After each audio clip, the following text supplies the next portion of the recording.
Hello, everyone. Hope everyone's doing good tonight. I am home taking a siesta or just relaxing. I was taking a siesta in my chair and I was thinking about Bible study since this is Sunday and wanted to just bring you a lesson that I was thinking about today about how we study the Bible. When you study the Bible and you see something, it's hard to unsee it if it's true. In fact, you can't unsee it unless you just ignore it. I've had an open mind on a lot of things that I've been studying lately. We have to have that, but how to study the Bible is something else. When we study the Bible, we have to take in consideration apocalyptic language.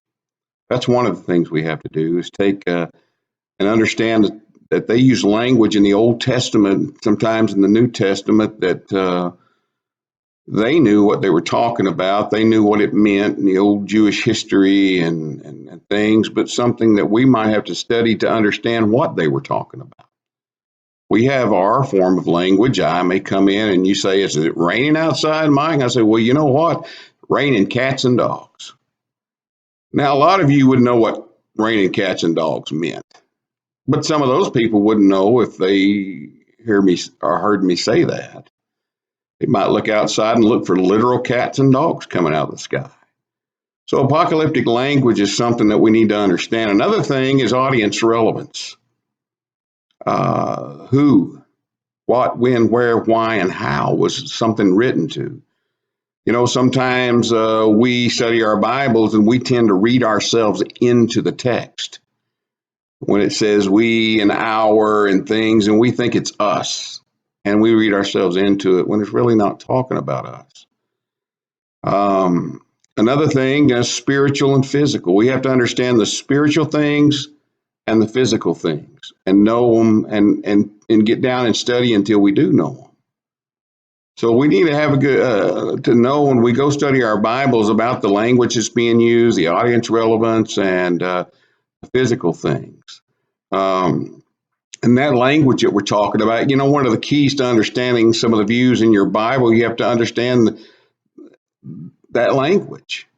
For instance, over in Isaiah 13:10 through 13, it talks about the sun not giving off its light, being darkened, the heavens are going to shake, the earth's going to be moved out of its place. Several places in the Bible talks about the earth rolling up like a scroll or taking legs and taking off, leaving. Folks, that's not literal. You have to understand that's the language that's being used, and they understood that back then. We can understand if we study and understand the voice of the prophets, we can understand that. Talking about the heaven being dissolved and the shaking and the ground shaking and all these things. And, I used to think when I was a kid, that's all literal. That scares you to death. But as I got older and studied it, I really come to understand it. I really came to understand that. So we have to understand the scriptures. And another thing, audience relevance. Who are they talking to? We sometimes we read ourselves into the text.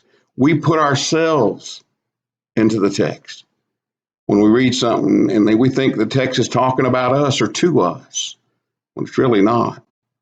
Uh, Sometimes the Christians read their Bible or study their Bible. They ignore audience relevance, and that's not good when you study. Let me give you an example. Joshua chapter 6 and the verse 25 comes to mind.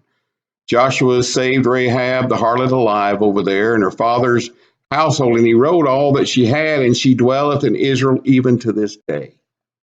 What it says. Do you believe Rahab dwells in Israel in this day?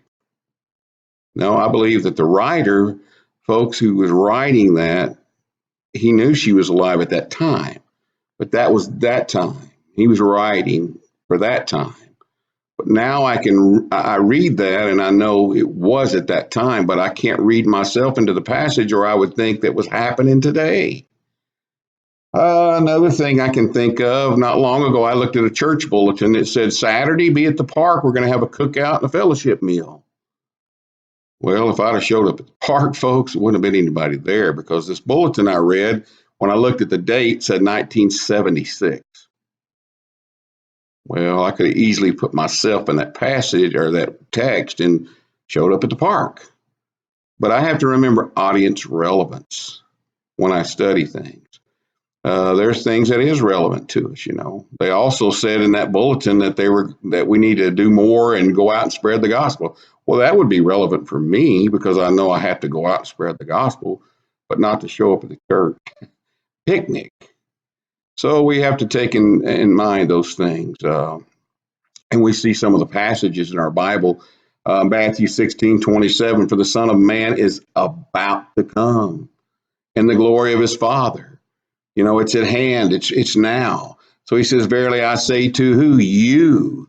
It's what he says over Matthew 16:27-28. He's talking to them. He said, I say to you, there are certain of those standing here now, right here with me, right now, who shall not taste death until they see these things, until they see the Son of Man coming in his glory. Some of you that are standing here. Now, if I put myself into that text, then I would think he's talking to me too. Like a lot of people out there think that, oh, that's all futuristic stuff. It's not. He was talking to them. And there were some standing there, and they didn't taste death because Jesus didn't lie to them. They saw him coming back when he came the second time, and his power. Oh, Mike, he came the second time? Yes, he did. We're going to look at that next time. I'm going to talk about that with you. And I want to talk about more about studying your Bible. But remember, study your Bible. Don't just read it. And don't read yourself into it, and try to understand the language and the spiritual and physical sides of it. Thanks for listening. Time to hit the hay. Have a good week.